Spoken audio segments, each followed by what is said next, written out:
Good afternoon, everybody. My name is Dan Carpenter. I teach in the government department here at Harvard, and I direct the social sciences program in academic ventures at the Radcliffe Institute. I want to begin by acknowledging the Wampanoag, Massachusetts, and Nipmuc peoples on whose homelands we gather today.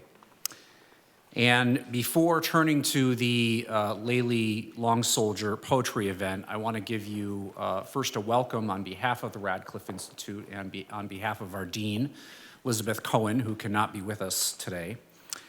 And also just to offer a remark that what is happening today, this poetry series, this event with Layli Long Soldier, and others are part of a larger collaboration between the Radcliffe Institute and the Harvard University Native American program to enhance the visibility, the presence, the continuance of Native peoples at Harvard University in collaboration with the Native communities in our midst and in keeping with what we hope is a much better embrace of Harvard's responsibilities under its charter to engage with, collaborate with, and continue the presence of Native communities.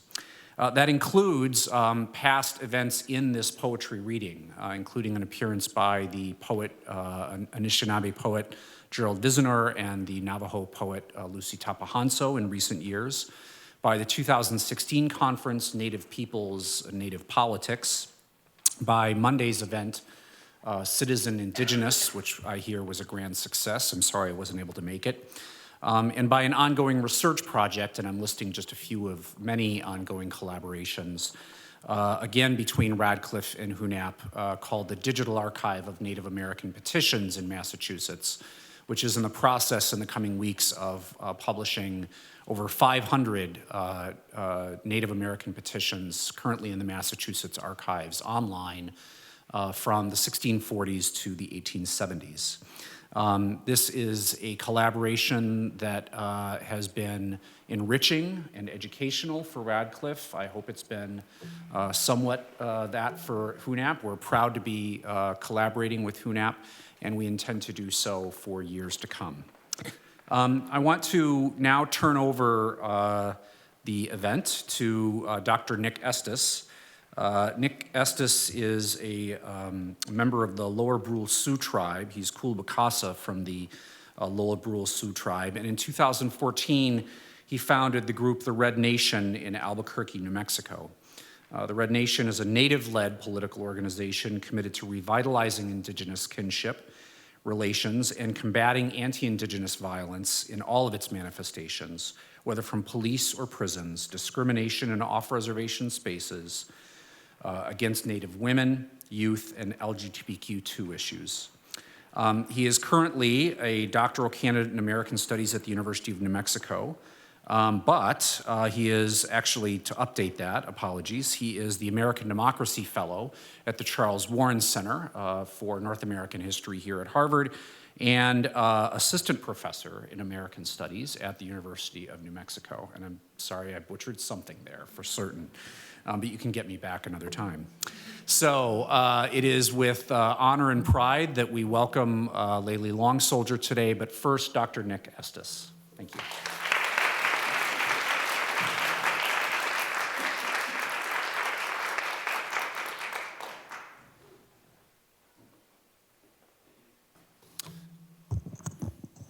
Halmatakiapi, Nape Chuzapi, Chante Washte.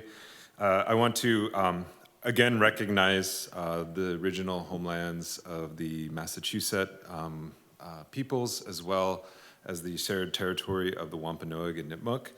I also want to extend a thank you to HUNAP for supporting this and keeping these kinds of events going at Harvard University. Having been here for just under a year, I have a profound appreciation for the kind of work that people like Shelley and Jason do here. And I also want to thank the Radcliffe Institution. And I'm saying these thank yous because I've never introduced a fellow Lakota writer before. So it's a big deal for me, and it couldn't have been more of a privilege to introduce one of our own, such as Layli Long Soldier, who is a citizen of the Oglala Lakota Nation. And from what I understand, this year's theme for the Radcliffe Institute is citizenship and belonging. And Layli holds a BFA from the Institute of American Indian Arts and an MFA from Bard College. She has served as a contributing editor of Drunken Boat. Her poems have appeared in The American Poet, The American Reader, the Kenyan Review Online, and other publications.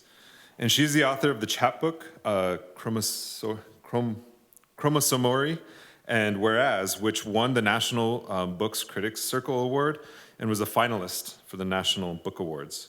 And in 2015, Layli was awarded the National Artist Fellowship from the Native Artists and Cultures Foundation and a Lannan Literary Fellowship for her poetry. And without further ado, please give a warm welcome to Layli Long Soldier.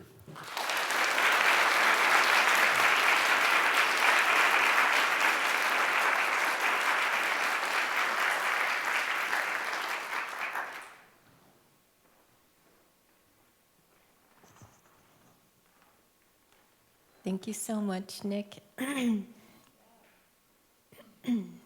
Layli kichita hanskai machiapi da yahipi na chante washte na be chiyuzapi.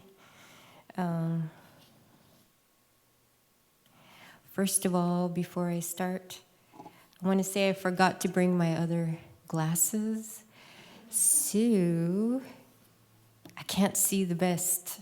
So I'm going to do my best here. I'm going to start off with some poems about grass, because the sky is gray outside and we've had some snow, and it makes me want something a little warmer right now. So we'll start there.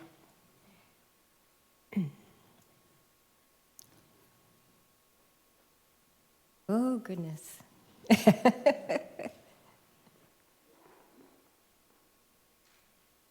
Look,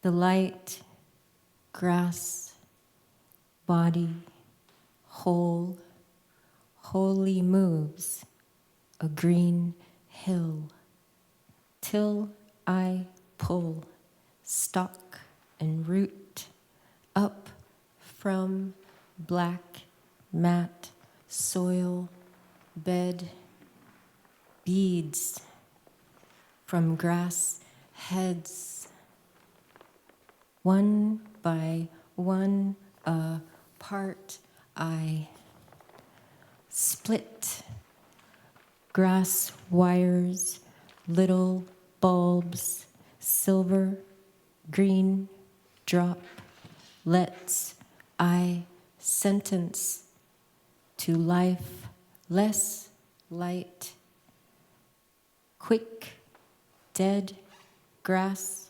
skulls, weight less pile, dry mound in cupped palm.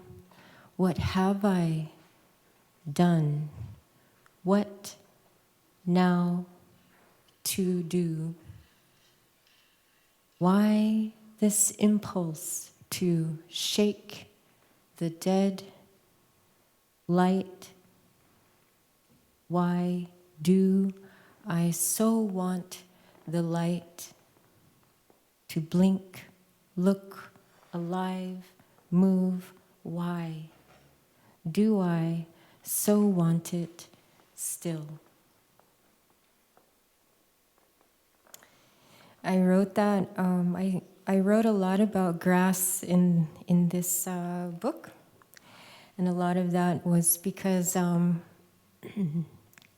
the time when I wrote most of these poems, I was living in the Four Corners on the Navajo Nation, and when I would go up north to visit my family, always the first thing that represented home was the grass, the smell, and the sight of it.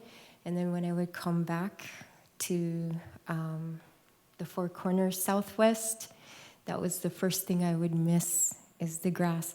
But I noticed that this little poem was kind of like about the dark side of myself. As much as I love the grass, the first thing I noticed I would do when I would go up north is grab a handful and then pick it apart. And one day I said, what is my problem? Why so destructive?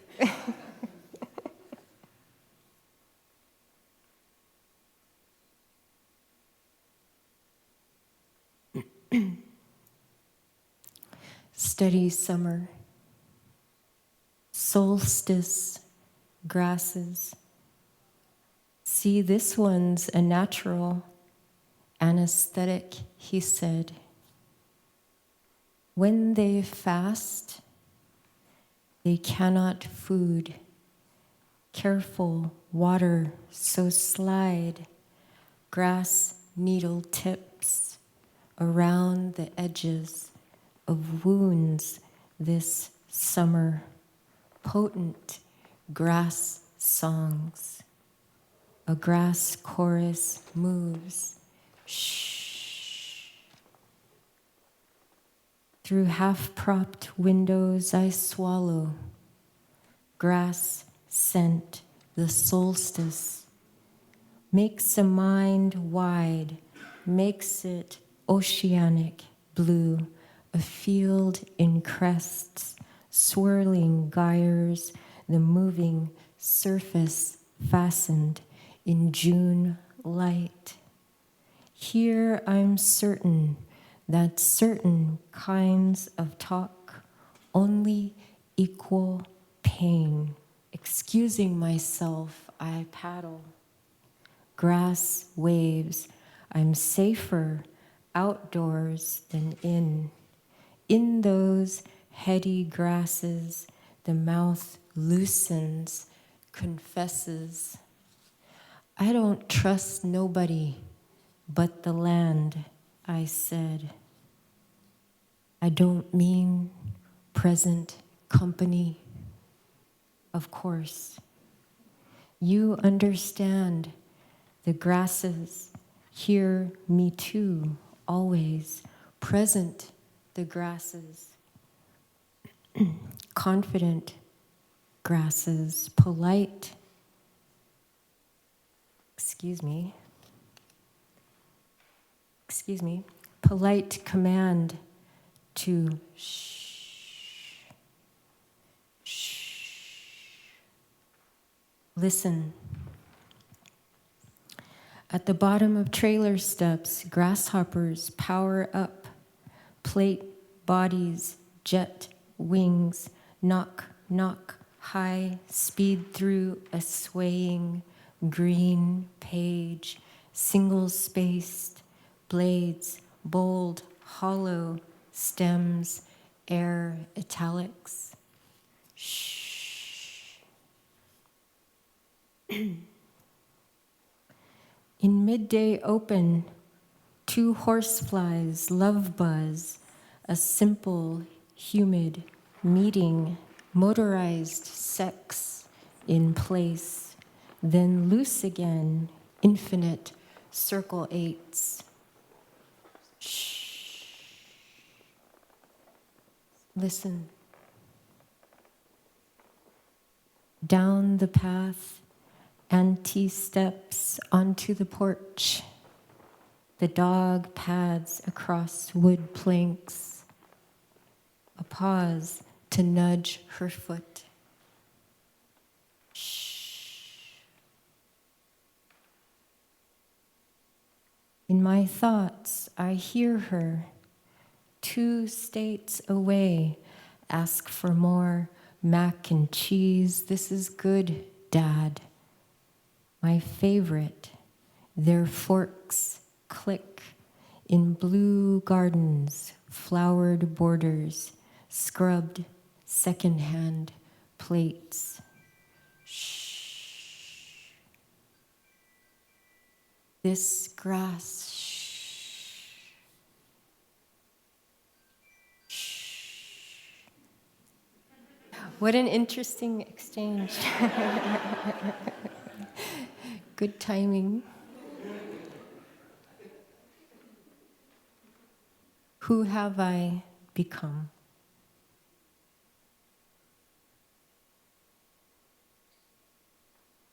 I have something to say quickly about that piece. I'm having a little conversation right now. Well, I'm a little behind, but we started this conversation between myself and Solmaz Sharif. Are you familiar with her work? And she has a piece where she uses the word whereas repetitively as well. So we're kind of discussing our work with that language. But she was talking a little bit about the use of the erotic in her work and how important that was in order to kind of humanize her position in the world and her people, that humanization. And so anyway, I really appreciated that, and I was thinking, but I couldn't help but think, oh, have I done that in my work at all? Is there that presence? And I couldn't think of any instance, and the closest I got was 2 horseflies in this piece.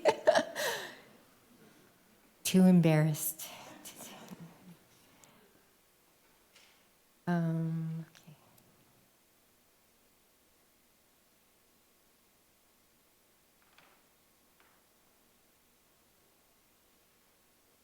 I think that I'm going to actually move on and read from the second part of my book, which is the self-titled section, Whereas.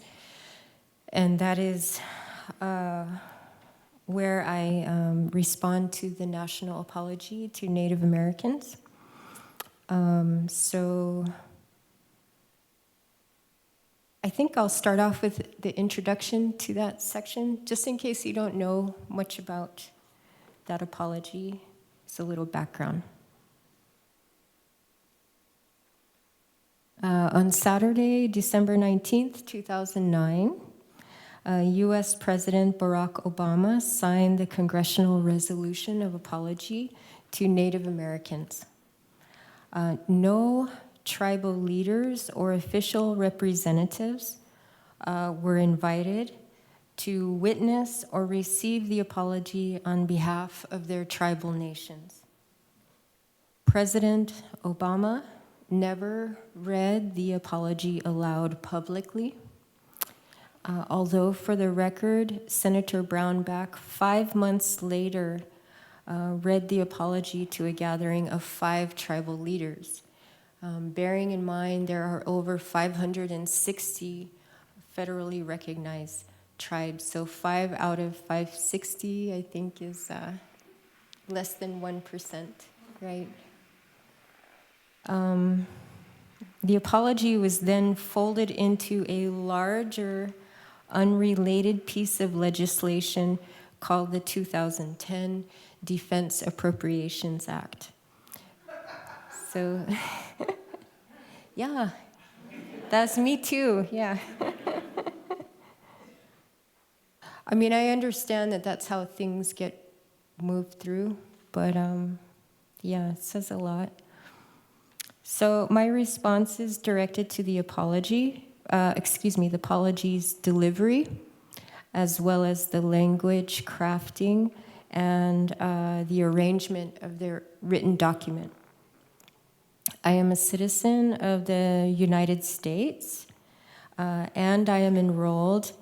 I'm an enrolled member of the Oglala Lakota tribe, meaning I am a citizen of the Oglala Lakota Nation. And in this dual citizenship, I must work, I must eat, I must mother, I must friend, I must listen. I skipped one. I must art. I must observe. Constantly, I must live.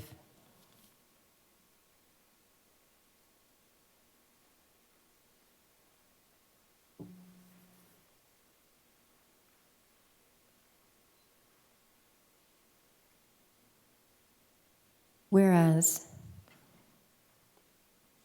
when offered an apology, I watch each movement, the shoulders, high or folding, tilt of the head, both eyes down or through. Me, I listen for cracks in knuckles or in the word choice. What is it that I want? To feel. And mind you, I feel from the senses. I read each muscle. I ask the strength of the gesture to move like a poem. Expectations, a terse arm fold, a failing noun thing. I scold myself in the mirror for holding. Because I learn from young poets, one sends me new work. Spotted with salt crystals, she metaphors as her tears. I feel her phrases, quote, I say, and understand me, and I wonder. Pages are cavernous places, white at entrance, black in absorption. Echo. If I'm transformed by language, I am often crouched in footnote or blazing in title. Where in the body do I begin?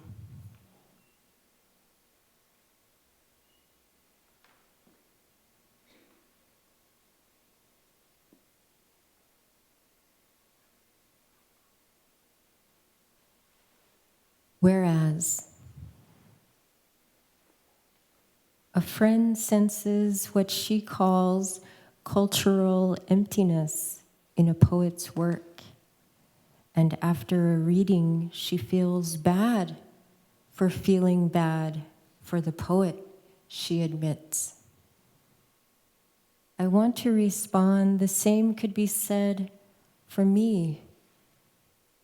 Some sticky current of Indian emptiness. I feel it not just in my poems, but when I'm on drives, in conversations, or as I lie down to sleep. But since this dialogue is about writing, I want to be correct with my language-ness. In a note following the entry for Indian, an Oxford Dictionary warns, do not use Indian or Red Indian to talk about American Native peoples, as these terms are now outdated. Use American Indian instead. I'm so grateful to know that. Thank you. So, I explain, perhaps the same could be said for my work, some burden of American Indian emptiness in my poems, how American Indian emptiness surfaces not just on the page, but often on drives, in conversations, or when I lie down to sleep. But the term American Indian parts our conversation like a hollow, bloated boat that is not ours, that neither my friend nor I want to board, knowing it will never take us anywhere but to rot. If the language of race is ever really attached to emptiness. Whatever it is, I feel now has me in the hull. Head, knees, feet curled, I dare say, to fetal position, but better stated, as the form I resort to inside the jaws of a reference. That piece I read was actually the first piece I wrote for this whole series. I remember being frustrated at home when this apology came out. I had a lot to say about it. I had never really written work that was overtly political or directly political. But one day I decided, I thought, I felt so frustrated. I was like, well, there's a lot that I cannot do, but one thing I can do is write. I can do that, so I'm gonna do it. So I remember sitting down, and that was the first piece. And I got out the dictionary. That was the first thing I did, to look up Indian, to see how it is defined in the Oxford Dictionary of all things, and to see what is used to refer to me in that case, But anyway, I remember getting done and feeling it felt good. It felt good to get to write something. But as soon as I was done, I realized that one piece was not enough. It would not be enough. So I ended up writing 28 pieces.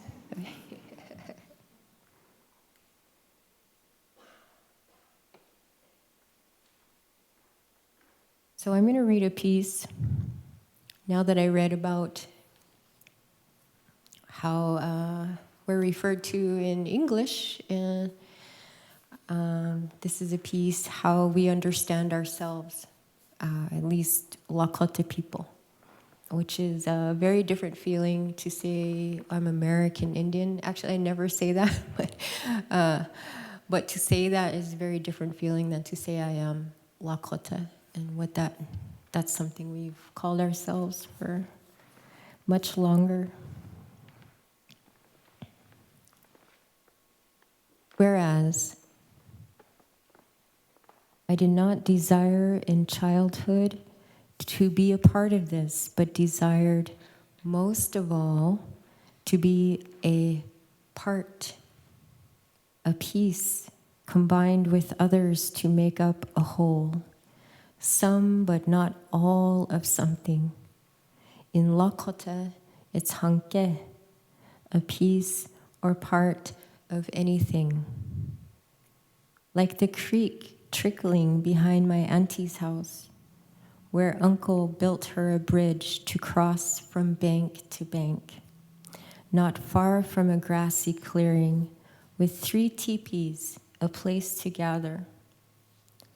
She holds 3-day workshops on traditional arts. Young people from Kyle and Potato Creek arrive one by one, eager to participate. They have the option, my auntie says, to sleep at home or return in the morning, but by and large, they'll stay and camp, even during South Dakota winters. The comfort of being together. I think of plains winds, snowdrifts, ice and limbs, the exposure. And when I slide my arms into a wool coat and put my hand to the doorknob, ready to brave the sub-zero dark, someone says, "Be careful out there. Always consider the snow your friend. Think badly of it, snow will burn you." I walk out remembering that for millennia we have called ourselves Lakota, meaning friend or ally. this relationship to the other. Some, but not all. Still our piece to everything.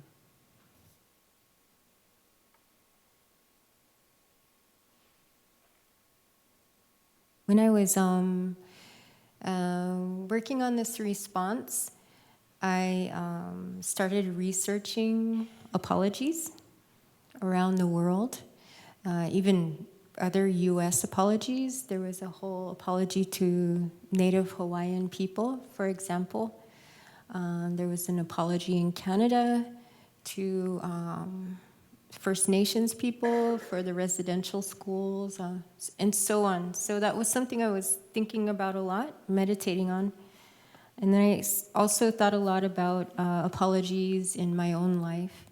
And I wrote this piece. This is one of the, this is actually, I would consider the heart of this book. It was probably the most effective apology I've ever had. This is about my dad.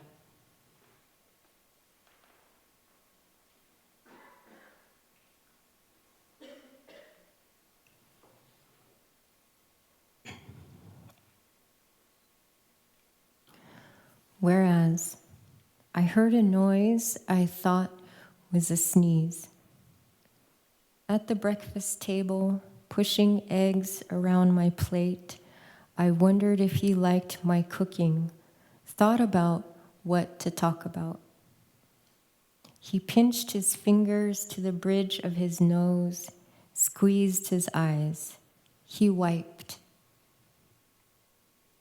I often say he was a terrible drinker when I was a child. I'm not afraid to say it because he's different now, sober, attentive, showered, eating. But in my childhood, when things were different, I rolled onto my side, my hands together as if to pray, locked between my knees. When things were different, I lay there for long hours, my face to the wall, blank. My eyes left me, my soldiers, my 2 scouts to the unseen. And because language is the immaterial, I never could speak about the missing. So perhaps I cried for the invisible, what I could not see doubly. What is it to wish for the absence of nothing? There at the breakfast table as an adult, wondering what to talk about, if he liked my cooking, pushing the invisible to the plate's edge, I looked up to see he hadn't sneezed. He was crying. I'd never heard him cry, didn't recognize the symptoms. I turned to him when I heard him say, "I'm sorry. I wasn't there. Sorry for many things." Like that, curative voicing, an opened bundle, or medicine, or birthday wishing. My hand to his shoulder. "It's okay," I said. "It's over now. I meant it." Because of our faces blankly, because of a lifelong stare down, because of centuries in sorry.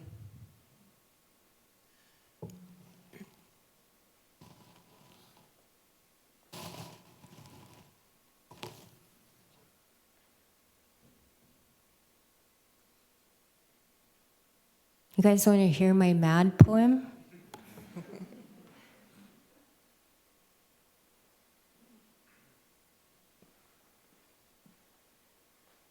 When I get mad, it's really hard for me to say anything, sometimes right in the moment. I don't know, I'm so slow too.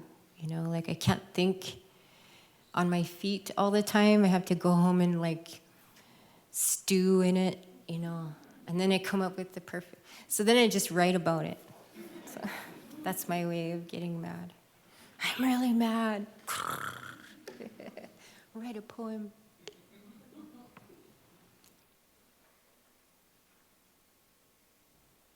So I read my mad poem. It's the best it gets, all right.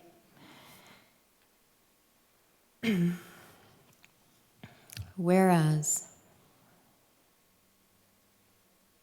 a string bean, blue-eyed man leans back into a swig of beer, work-weary lips at the dark bottle, keeping cool in short sleeves and khakis, he enters the discussion.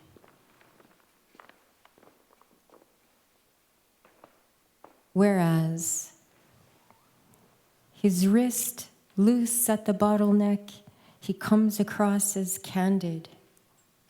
Well, at least there was an apology. That's all I can say. He offers to the circle, each of them scholarly.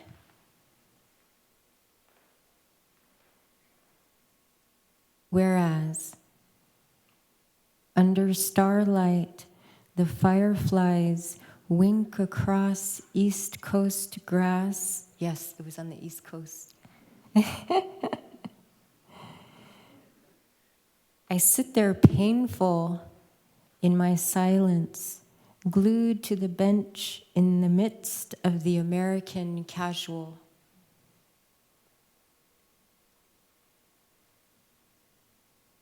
Whereas a subtle electricity in that low purple light, I felt their eyes on my face, gauging a reaction, and someone's discomfort leaks out in a well-stated,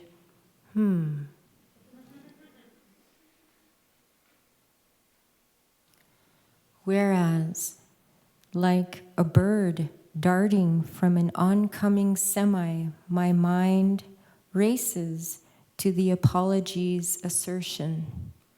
Quote, so this is from the National Apology.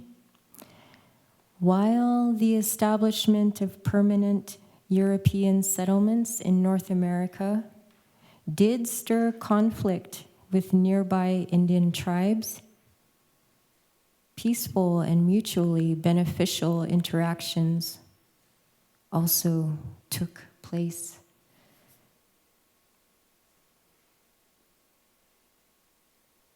Whereas I cross my arms and raise a curled hand to my mouth, as if thinking, as if taking it in. I allow a static quiet, then choose to stand up, excusing myself. I leave them to unease. Whereas I drive down the road replaying the get-together, how a man and his beer bottle stated their piece, and I reel at what I could have said or done better. Whereas I could have, but didn't broach the subject of genocide. The absence of this term from the apology and its rephrasing as conflict, for example.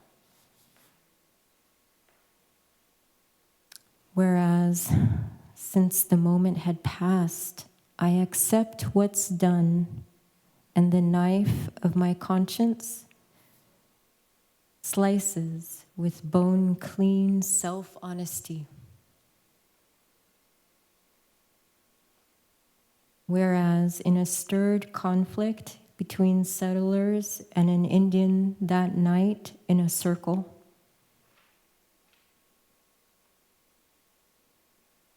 Whereas I struggle to confess that I didn't want to explain anything. Whereas, truthfully, I wished most to kick the legs of that man's chair out from under him. Whereas to watch him fall backward, legs flailing, beer stench across his chest.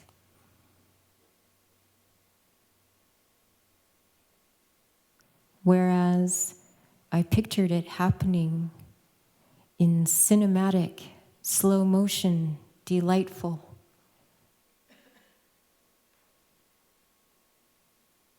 Whereas the curled hand I held to my mouth was a sign of indecision.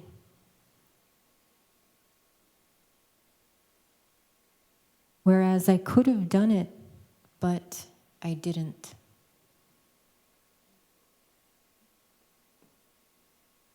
Whereas I can admit that also took place, yes, at least.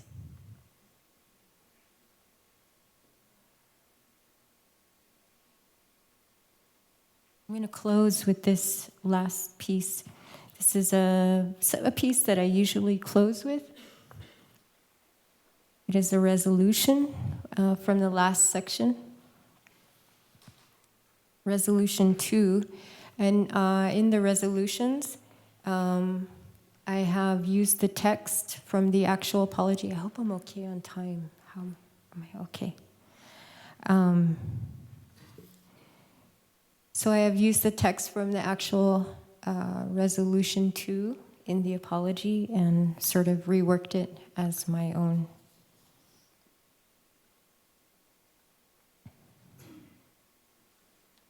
I commend this land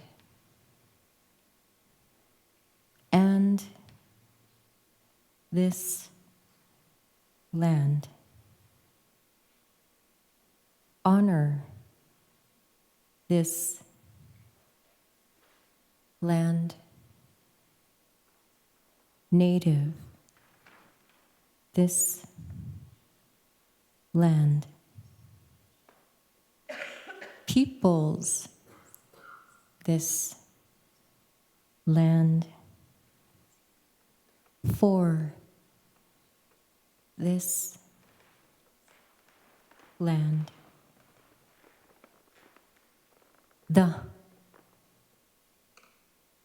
This land, thousands, this land, of this land, years, this land, that this land, they, this land, have this land, stewarded this land, and this land protected this land, this land, this land, this land, this land, this land, this. Thank you.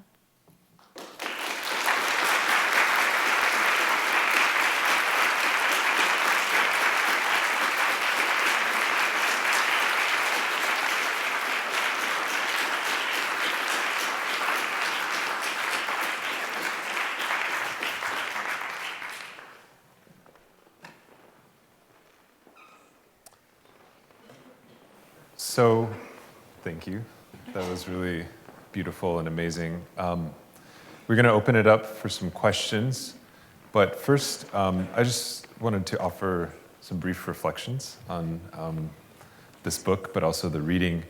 And you had talked about the 2010 Apology Resolution, which was folded into a 1,000-page tome, National Defense Reauthorization Act, which I believe totaled somewhere around $685 billion for national defense, which at the time was the largest defense appropriations bill, not just in US history, but in world history.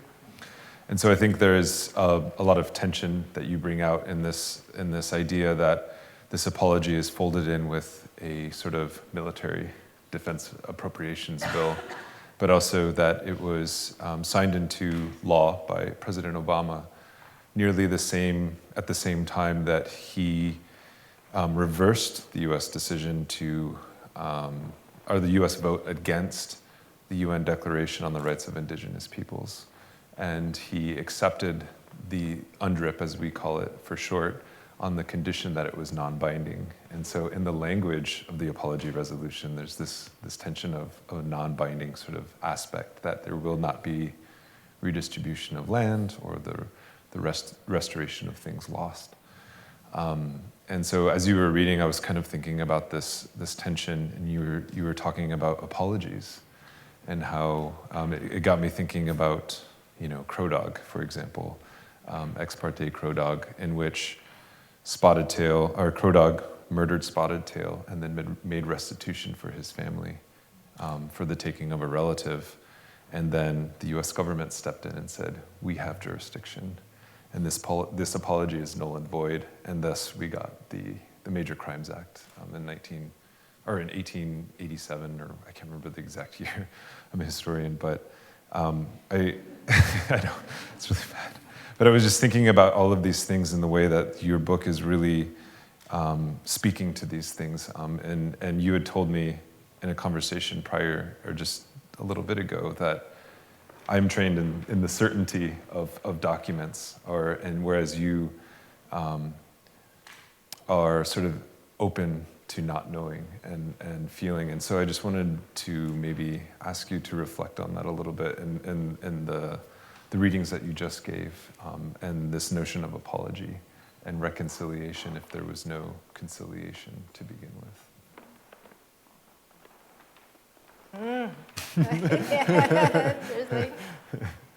There's like a few different things to address there at once. Right. Well, maybe I'll talk a bit about the work. I'll talk about what I know, which is the work of the poet. And even at that, I know a little bit. There's so much more. But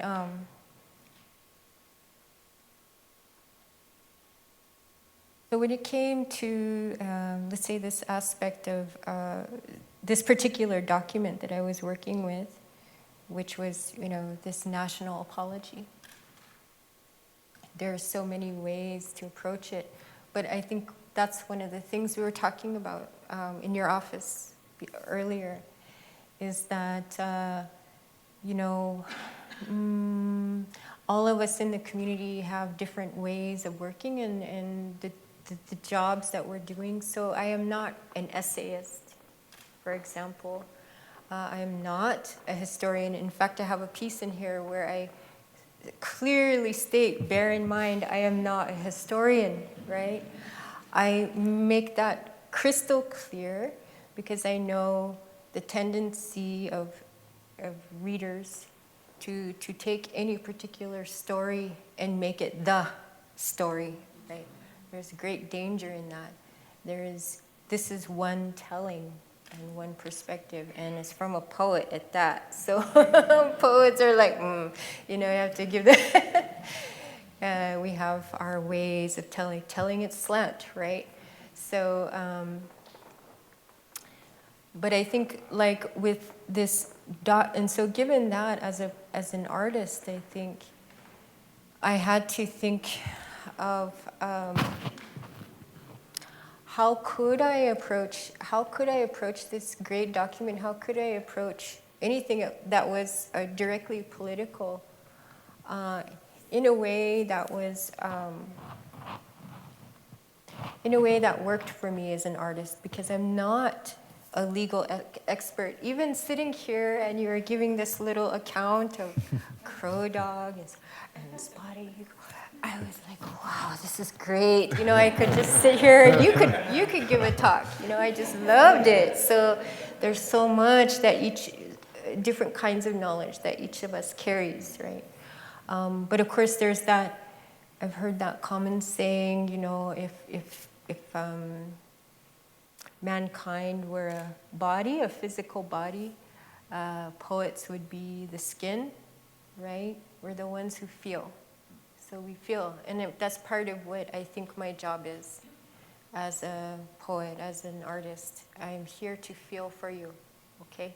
So I had maybe a basic structure to work with, perhaps this legal document, but it's my job to, I felt like I wanted to enter it in a way of thinking about, how does this make me feel? How does this language make me feel? Even the resolutions, which are not anecdotal necessarily, like all of the whereas pieces are, they're like, most of them are prose blocks, and a lot of them are sort of anecdotes from my own life. That's one thing, but even the resolutions, which are more visual pieces, you don't have the book, do you, right in front of you? But a lot of them are visual pieces. So for example, I even have one in here that is shaped like a hammer, I think. Let's see. Where is it? Good Lord, this is my book and I can't find it. Here it is. So I have a piece that's like a hammer. But even those pieces were really, I felt like my intention was to show what I feel, how this text affects me as a reader, you know? And so then that's kind of what I was doing. I don't even know if I answered your question, did I? No, I think the structure of the book with the whereas statements, and for us, you know, as historians, when we read documents, there are a bunch of, like, you know, in the resolution, there's always the sort of preamble, which is the whereas, the whereas, the whereas, the whereas, setting up the reason for the resolution in for the first place. And so I guess, like, as somebody who reads a lot of those documents, it was something that really meant a lot.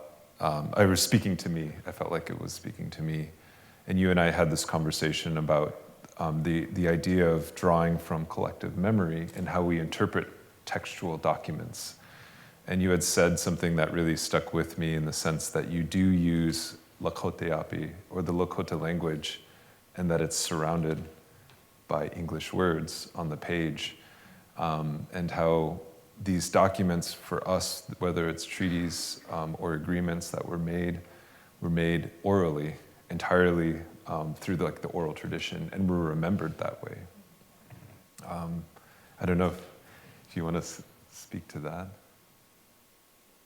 Well, I think what you're saying is very beautiful, and I want to spend more time thinking about it, the orality of these agreements. Only because I'm thinking about when I taught at a tribal college, Dina College. I think I was talking earlier today about teaching a reading class. That's one of the main classes I taught. The very first thing that this was fundamental reading, so it was a course to kind of get students up to college level reading. So we would dive in and I tried to have them read different kinds of writing. The very first document we would jump into was their treaty. And it was very difficult language. In some ways, some of it is archaic language. It's not language that we use, some of the phrasing. And of course, it's also legalese, kind of this governmental language. It's not easy for them. But I would say it's okay. If it's not easy, we'll take it slowly. And we'll do it together in groups, article by article. You two, you take Article 1. That's all I want you to do is read it together, and you come back and you report to us what you know about it, right? And then bring in examples from your own family or your own knowledge, something that applies to this particular article. And that's how we would take it.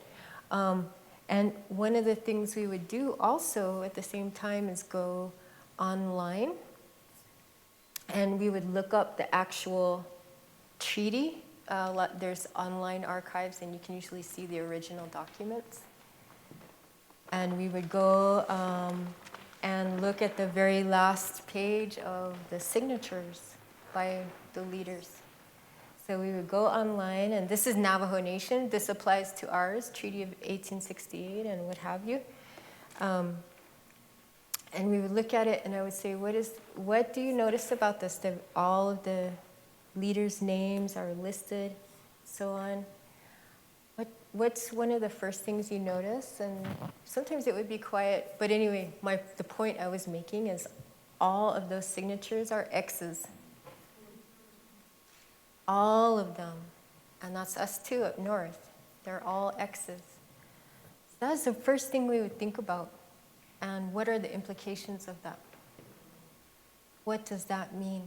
When our grandfather, and I can say some of us have grandfathers who signed those agreements, what does that mean? We would have a whole class on what the X means to see that. And so then, but really then I would say to them, okay, listen, we're at a different time now. None of us have to be in that position ever again.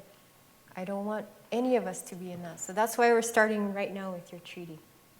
It's a place of power. Language is a place of power, right? Have the language at your command. Now I don't know, did I answer your question again? Look at me. You did. Whoa, went way off there.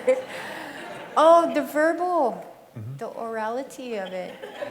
That is also what I'm very interested in. If you read the treaty out loud, it sounds really wonky. I mean, it doesn't make a lot of sense. But I mean, the way that it's passed down from generation to generation is that it was translated into Lakota. Well, for us, it was translated into Lakota and Denebizad for Navajo. And then it was translated into English, and then it was retranslated back into Lakota, and it would go back and forth. And we had an understanding of what it meant, and then whether or not that was what was finally written on paper, we had no idea because we couldn't read it. Absolutely. And it makes me think also of the Maori. This is what I understand. If my telling is wrong, forgive me. But I used to work at the Language Institute, the Indigenous Language Institute for some years, and we had some people from the Institute visit the Maori people to talk about how they were able to help their language grow. In any case, one of the things I learned from that visit, I was transcribing notes, is this resurgent or renewal of Maori rights, land rights, which came back to their original agreement with the Crown, and it all came down to the translation of one word, sovereignty. One word. And they were able, these young Maori lawyers were able to come and prove that there was no direct translation into Maori language for that particular word. And there is no way their leaders would have agreed to that. That is not a concept, not something that is practiced in their culture, complete sovereignty over a particular area or what have you. So beautiful. And I was like, man, I wish we could do that, but well, anyway, that's another subject. I just wanted to ask one more thing, because I was thinking a lot as you were reading it, and it's much different to hear you read the poetry than it is to read it on the page. And one thing that I was reminded about, and we had talked about this in my office, but you actually read the piece, the whereas piece, talking about Lakota meaning friend or ally. And in this case, you were talking about a snowstorm and the cold, and if you'll get burned if you try to push against. And I was thinking of this testimony given by Phyllis Young, who is a councilwoman at Standing Rock when the Dakota Access Pipeline was meeting with the Standing Rock Sioux tribe, and she said, "Mia ma Dakota, I am Dakota." Dakota means friend or ally, and she was saying this to the North Dakota officials, that you are not friends or allies to the Dakota people. You are not friends or allies to the land and to Dakota Access for taking the name of a nation to be against the land. And so I was just like, I'm going deep now into what you were writing. So I really appreciated that. And it's not, as we were talking about, it's because you're dealing with the tensions in language. And I think there's another level of understanding, and here we're talking about the other than human element of the Lakota language. Yeah, the relationship and understanding that, right? As we were saying earlier, that to be an ally, to be a friend, extends far beyond just people, right? It is everything. But that would take, we could talk about that for a long time, yeah. Should we open it up to the audience? I don't know if is there a microphone? I can't, okay. Just bring it up. And I just want to remind everyone if you have a question, please make it a question and not a statement. And also try to keep it relevant to the talk tonight.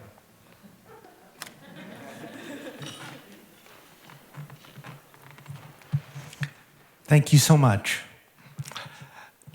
My question is about the piece you were just talking about, ally, friend, and earlier in that piece you talked about part in a way that struck me as being perhaps different from what I have received as a European descended person, which part as a verb means to sunder. And I think your part was in many ways bringing together, sometimes bringing together of things named and sometimes bringing together across something that I didn't understand. So I'm hoping I can persuade you to talk about part a little bit.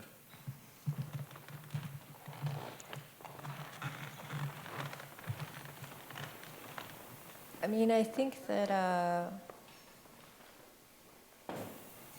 for me, it's just kind of like a sensibility and something that, if anything, one of the things that I appreciate most about Lakota sensibility is this idea of being a part of things. There is, that all of us are in any doing or any effort, we are all coming in, we're contributing something. We're a part of that. And I think the other thing to that is always an acknowledgement of everyone's part. I don't know. I'm losing my train of thought here. I know that when I wrote that piece, I mean, I was really just meditating, I guess, because I had just written the other piece about how we understand ourselves as Indian or American Indian, the dictionary and so on.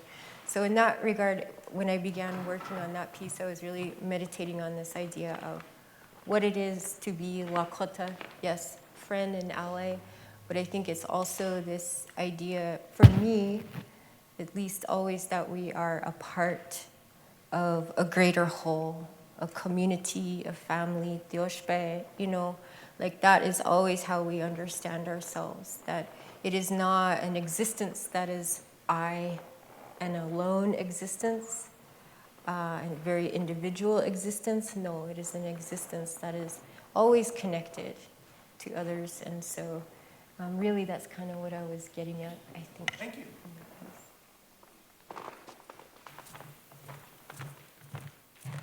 Hi there, thank you for being here. I appreciated your acknowledgement that you're not a historian, but I do think that your poem 38 has the potential to really sear that incident into our consciousness in a way nothing else has before. And I'm wondering if you would just talk a little bit about how that poem came to be and what was involved in the writing of it. Thank you. So I had heard that story when I was much younger. It's kind of like a verbal account, something I'd heard a long time ago. And it always stuck with me. And what was most resonant about that story was the actual moment of finding Andrew Myrick's body, and that when they found him, his mouth was stuffed with grass. That was the moment, you know, that made a huge impression on me as a young person. So as I got older, I mean, there came a point when I felt like I really, really wanted to write about that. There was something about it that was just, I mean, I guess calling to me. Like I needed to write about that, but I didn't know how. I didn't know how to approach it. So that actually took me a long time to really come to what the best form would be and the best telling. So one of the things I came to first was that the way I heard the story, the telling I heard, was very straightforward. It didn't need a lot of embellishment. Like just what happened was enough to make an impact. So I realized, okay, that was the first thing in that piece, that I did not need to embellish it and make it poety and even create a fictional character or embody, anything. I didn't need that. I didn't need to do that. So then I realized, okay, the facts sometimes just as they are enough. So that was an important part of drafting that piece. I decided to have a very straightforward, dry tone. And therefore, I decided to have the sentence as the primary carrier of the poem. And then, of course, there's the dual meaning of sentence within that piece, right? You have the death sentence and the sentence, the grammatical sentence. So that seemed to work well. And once I kind of got myself into the form, then the wheels started moving. And I started researching. I read different accounts of that moment. Some of them vary. I say it in the piece. They're slightly different, but they all kind of have the same telling. I mean, they're slightly different. There's a lot that I didn't. I had to be decisive in what I would include. There were a lot of interesting facts around that time that I did not include. It's already a 6-page poem. So, like I had to at some point pick and choose, what was most important to me. And I also had, part of that process was readers. Once I had a draft that was, I felt kind of where I wanted it to be. I had several native poets and a Dakota writer, people that were, I felt, knowledgeable and could give me good feedback. So I had them look at it. Altogether, that piece took about 2 years to complete. So it was not a rush job. It was, I wanted to get it right if at all possible. We have time for one more question.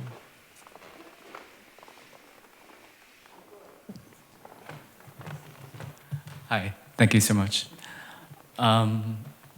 So when you were answering Nick's second question, it made me think about how much of your book is kind of about translation. So there are the poems near the beginning of the book where you're sort of unpacking Lakota words. And then the whereas section is basically translating the apology from government into human. And that made me think about something you said earlier, where you said the poet's job is to feel. And I guess the sort of two things sort of smooshed together in my head. And so basically I thought maybe that's implying that a poet's job is to translate reality into feeling. And that connected to something from the first or second poem that you read, where you were talking about feeling in your poem and how feeling is something with the senses, with the body. So my question is, when you're writing a poem, when you're feeling, do you have a sense that you use more? Do you see a poem more, or do you hear it? Oh, All of them? yeah, that's interesting. Okay, I'm gonna come. First, I'm gonna say something that is not quite an answer, but it is.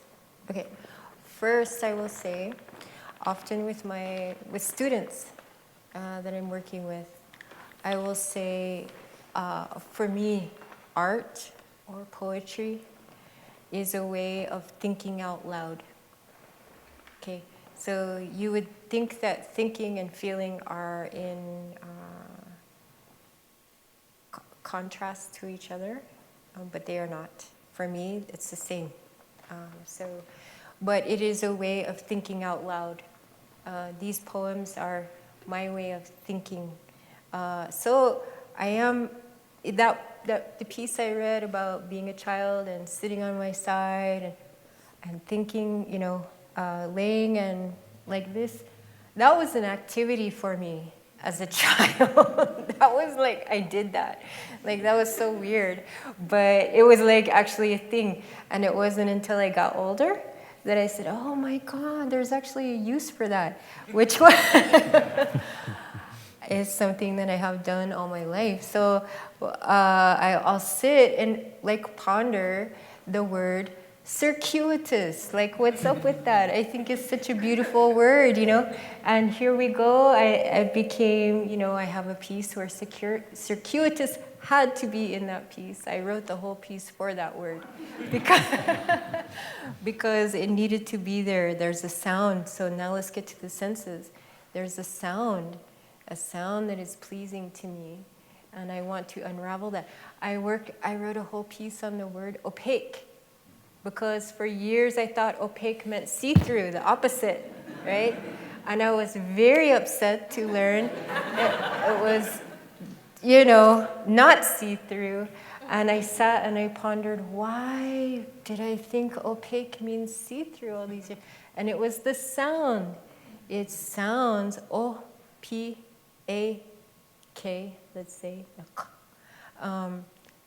That I dissected that in the poem to understand how those sounds translated to mean see-through to me. So maybe it's a combination of all those things I'm working with. A lot of sound now that I'm talking to you about it. Yeah. Thank you. Thank you. So that concludes the discussion, and I just want to thank Layli again for coming out here. it's such a gift for everyone, the book as well as the talk. And so, Wopi Lataka. Oh, thank you.